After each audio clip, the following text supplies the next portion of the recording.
Yang satu sebagai raja disebut dengan Raja Kesari Warmadewa. Inilah raja pertama yang tercatat di dalam prasasti, yaitu ada di abad ke-8 dengan prasasti Belanjong.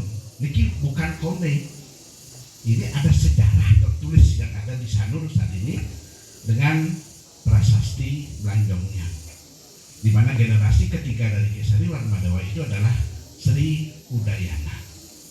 Itu yang dipakai nama kampus kita, nama kodam kita juga, Udayana. Itu adalah keturunan generasi keempat daripada Kesari Warmadewa. Sedangkan Warmadewa sendiri juga dipakai nama kampus di Bali, yaitu kampus Universitas Warmadewa. Setelah Udayana, beliau anak tertuanya itu Erlangga ke Jawa, ke tempat ibunya, karena ibunya istri daripada Udayana itu adalah berasal dari Jawa. Nah, beliau ke Jawa bersama Mapate yang namanya Narotama. Di Jawa lah beliau menjadi raja berikutnya, menggantikan kakek yang ada di sana. Nah, pernah terjadi keinginan untuk salah satu putranya ke Bali untuk memimpin di Bali, karena ada 2 putra laki tetapi tidak diizinkan oleh leluhur Bali. Akhirnya beliau membagi kerajaannya menjadi 2 di Jawa. Dilanjutkan di Bali oleh putra Udayana yang terkecil yang bernama Anak Wungsu. Anak Wungsu inilah yang melahirkan nanti raja yang bernama Raja Jaya Sakti. Jaya Sakti inilah yang sebenarnya pertama kali membuat pertapaan di Bukit Gamongan yang dikenal sekarang oleh orang-orang Jawa dengan nama Lempuyang. Kok kenten, kok namanya Gamongan mungkin dikenal Lempuyang? Orang Bali melihat tanaman, nama Lempuyang ke Gamongan itu nama tanaman. Orang Bali ke sana ke gunung, buat dididik Gamongan. Karena itu tanaman kan. Kata orang-orang Jawa, wih banyak sekali lempuyangnya.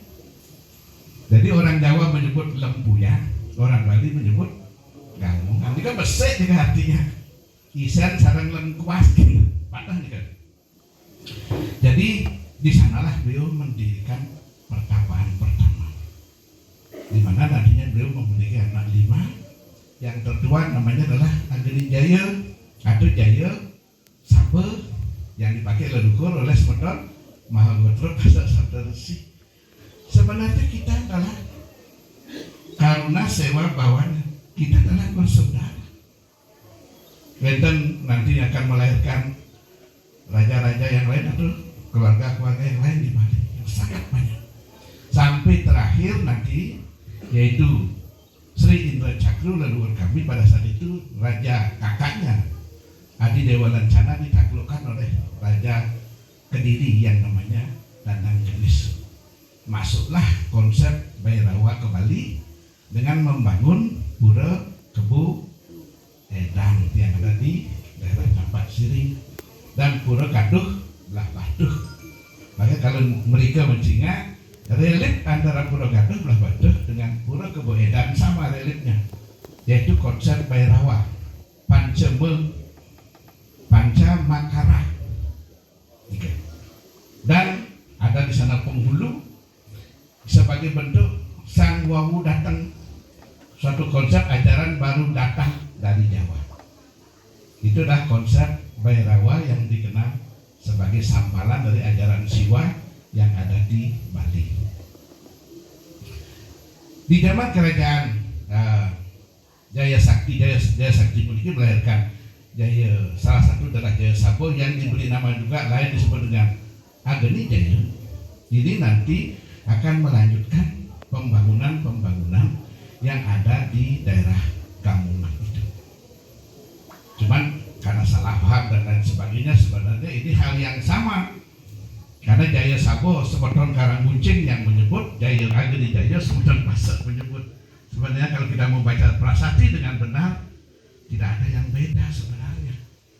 Cuma Niraga menganggap itu beda karena kita tidak tahu sejarah yang sebenarnya. Sehingga terjadilah saat ini seperti makin kesalah penafsiran banyak hal. Padahal kalau saja kita tahu prasasti yang sebenarnya itu adalah sama antara Jaya Sabo dan Ageni Jaya. Angka tahunnya sama. Di beberapa kitab disebut dengan nama yang berbeda. Saudaranya juga sama. Karena ada Mahadewa Puwidarmo di sana. Ada Kul Putih, leluhur para pemangku di Besakih yang nanti melahirkan dukuh-dukuh yang ada di Swarga.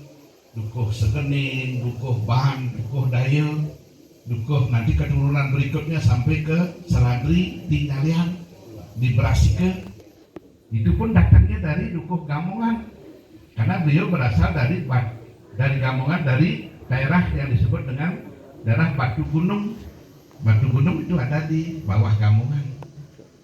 Batu Gunung itu membawa namanya, hanya dipakai namanya menjadi Dukuh Sile Adri, bukan dukuh yang lain. Sile Adri, Sile ngaranang batu, Adri ngaranang gunung. Nanti di sana melahirkan leluhur daripada Satrio Taman Bali. Itu Sanggar Bojado lahir di sana nanti. Di generasi ini, cuman beliau adalah putra seorang agung dari Jawa, yaitu raja yang disebut dengan Raja Wongker. Itulah sebenarnya bapak biologis beliau. Itu paman daripada Raja Hayamuruk. Beliau di sini ada. Itu leluhurnya. Sanggar Bojado atau Sanganom, sang lahir di air, maka disebut dengan Tirta Arum.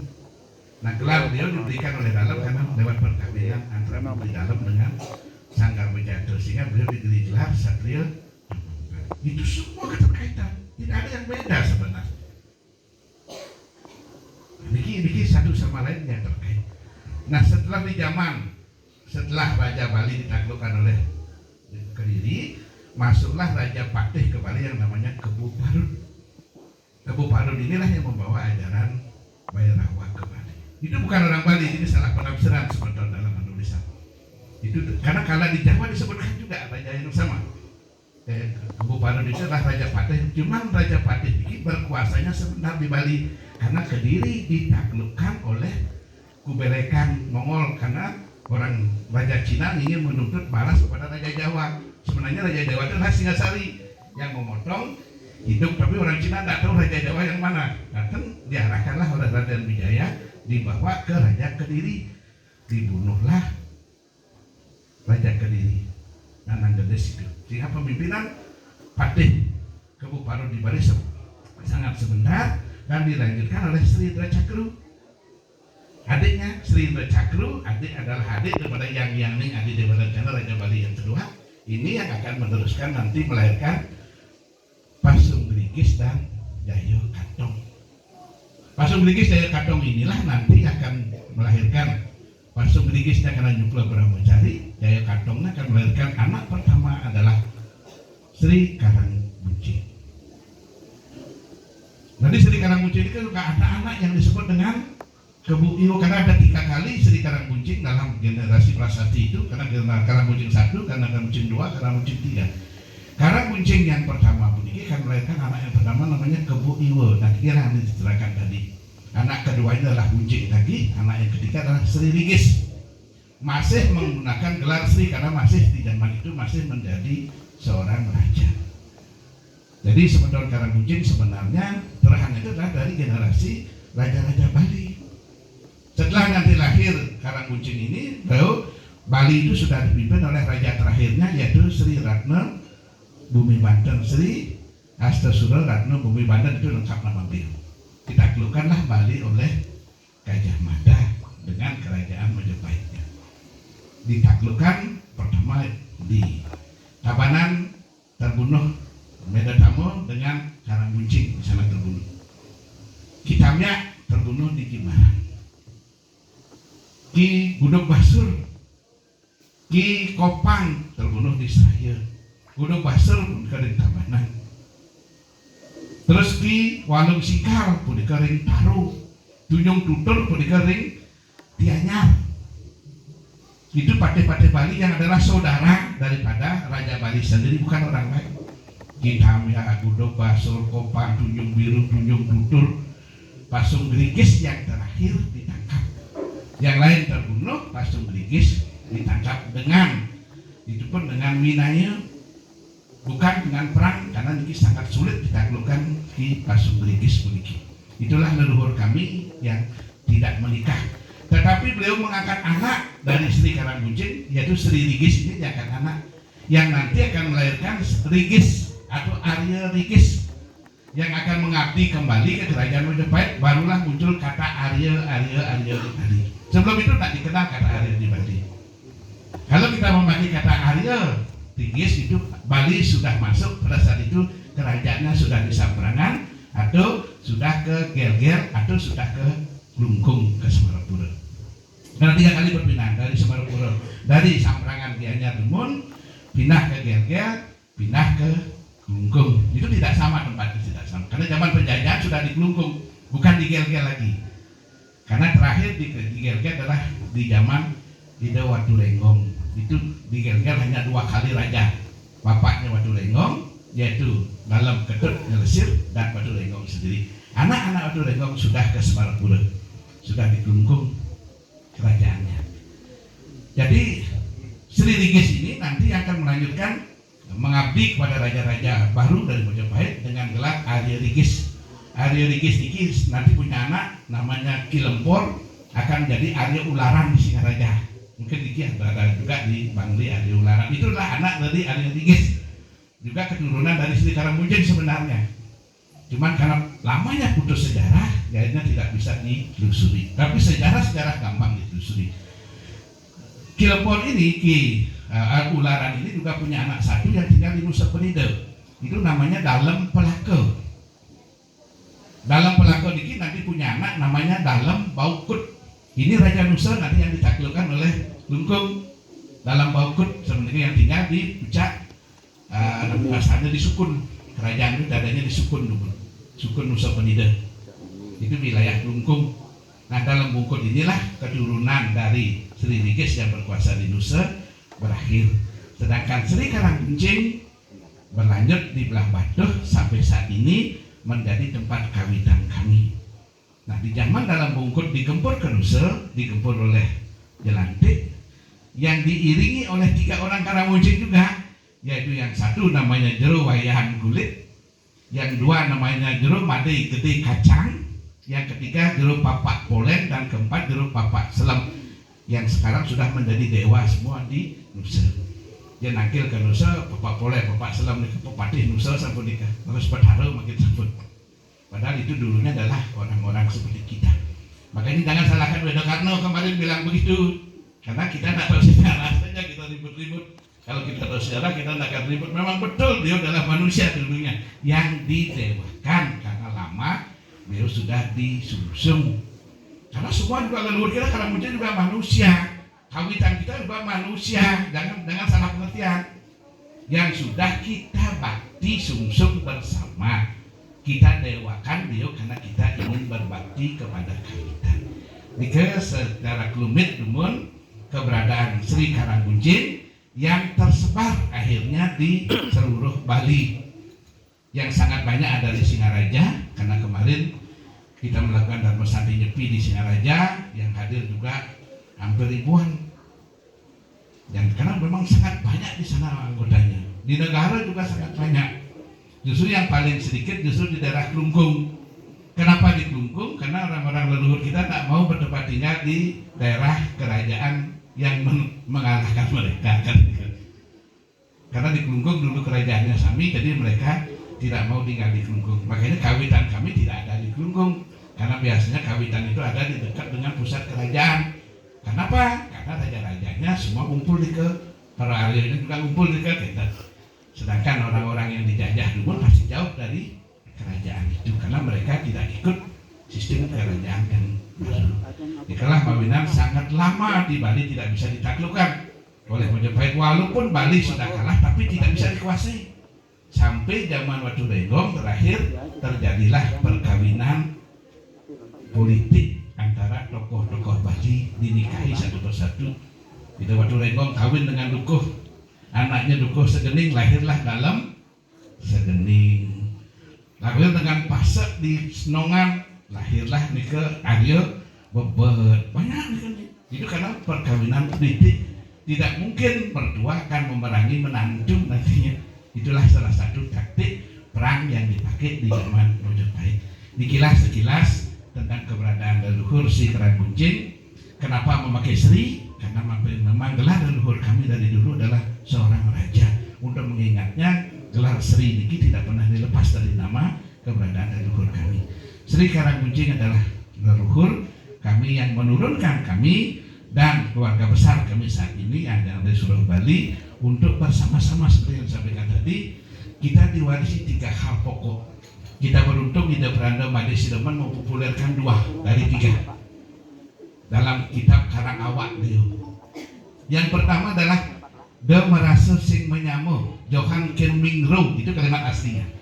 De merasa sing menyamu Johan Ken Mingru, memisang memindong. Artinya adigium internasional kita Wasudewa Kutumbakan, kita adalah saudara. Ini maksudnya. Mungkin beliau takut pada saat itu kalau menyampaikan ini karena ada bagus patuhnya aja nilaian ada yang lain patuh. Mungkin itu maksudnya. Sehingga ini yang dihapus dia nggak pakai. Yang kedua dia pakai. Yang saya ngelah karang cari awak kita nulis itu langsung dia nulis. Yang pertamanya tidak ditulis. Padahal harusnya ditulis itu. Sehingga betul-betul kami sangat kagum jadinya. Beliau sudah berani menganggap Sita adalah saudara. Pangkat ada garis kan sih. Nah, zaman itu masih ada garis. Gitu. Jangan. Sekarang pun sambutan Karangkuncing jangan pernah ada garis, kita betul-betul saudara. Jangan pernah meninggikan hati. Keberadaan leluhur bukan untuk meninggikan diri, tidak. Justru untuk pengabdian yang lebih banyak. Mang Dekeni bisa sama yang kedua. Dija Jatuh Nongos Mangde Mendui Gunung Desa. Dimanapun kita berada, kita memiliki manfaat untuk desa. Jadi pelopor dan lain sebagainya. Dan yang paling istimewa di zaman depan, di zaman sekarang adalah yang singlah karang carik awak itu danulit. Itu kalimat aslinya. Yang sing lah karang carik awak itu dan ditumbuhlah kita menanam. Apa yang ditanam? Pengetahuan, pendidikan adalah hal mutlak bagi sebetulnya Karangkuncing. Oleh sebab itu, yayasan-yayasan yang ada tidak boleh lepas daripada poin pertama dalam memajukan pendidikan, karena SDM kita sangat penting. SDM kita sangat penting, sumber daya manusia kita sangat penting untuk ke depan, bukan untuk mengalahkan, tetapi untuk maju bersama, bukan untuk saling menginjak, tetapi ngiring tinggi bersama. Itu bisa meleluhur kita, dan kita sebagai Persatuan Karangkuncing mau tidak mau harus mengikuti teladan itu, karena itu sangat relevan. Leluhur kita tidak pernah membuat bisa mengutuk yang sing kepurone sekian tahun yang kene wah, yang takutnya bukan leluhur buat bisa mengejar bangkunya, buat bisa takutnya nas ada nangkil.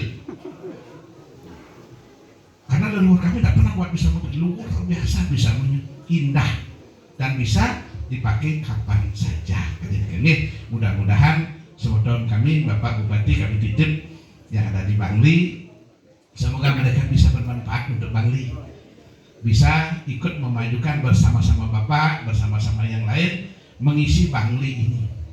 Karena kami sangat berharap orang-orang Persaudaraan Sri Karangkuncing betul-betul bisa mengisi, bisa ini dengan baik dalam diri dan jiwanya, sehingga dari dalam bentuk pelaksanaan perilakunya kan muncul seperti itu. Ini harapan kami.